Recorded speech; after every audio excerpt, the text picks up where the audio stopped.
Hey everyone, great to be hanging out again on YouTube. Now, if you've been working with the Angular CLI for a while, you may get into the situation where you bump into some component or library where you need to pull jQuery in. Now, when you need to do that, it can be a world of pain working out exactly how to get that thing bundled. So today on the show, I'm going to show you the 3 simple steps that you need to do to make sure that jQuery and any other third-party JavaScript plugins that live in global scope can be bundled with your app and you can use them effortlessly from your application. It's going to be fun. Thanks for hanging out.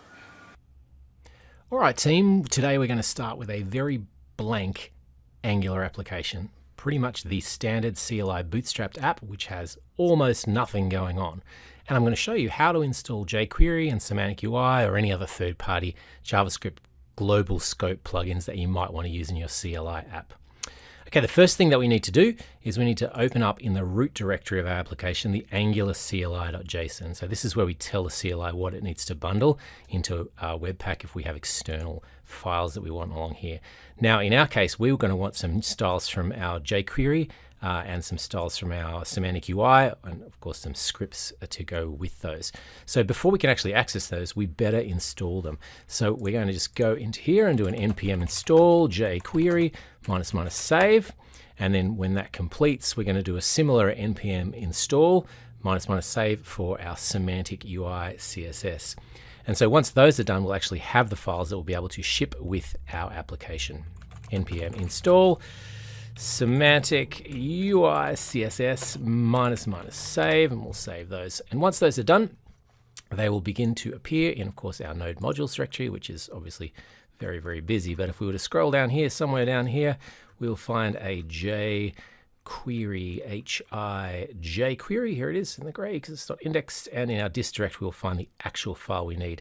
Now, those are the guys that we're going to have to put in our scripts directory here. So I'm going to just grab those guys. Now, this will be relative to our application. So we're going to have to do some dot magic, but there we go. So we're going to incorporate our jQuery.js and our Semantic.js. And of course, in our case of Semantic UI, we'll also have some matching styles. So the styles need to go in the styles block here.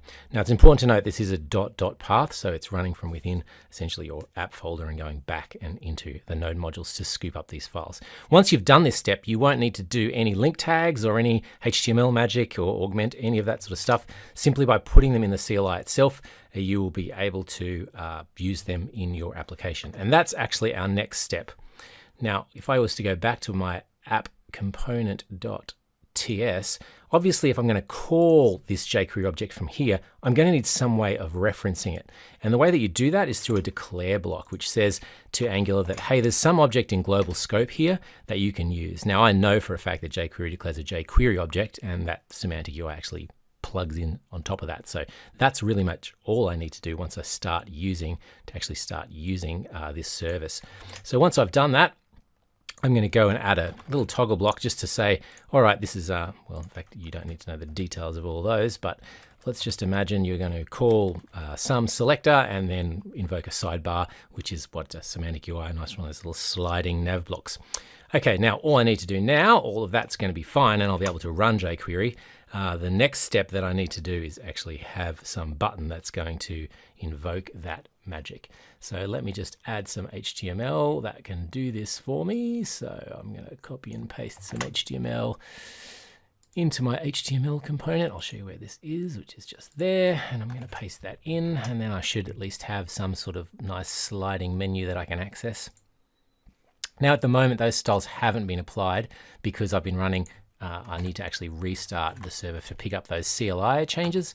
Obviously, most changes get picked up in the bundling process, but it seems that Angular CLI config changes don't. So just restart that again, and we'll find that once that finishes sparking, we'll be able to access this. You'll notice immediately that the Semantic UI styling kicks in, so you'll know that the CSS is being picked up.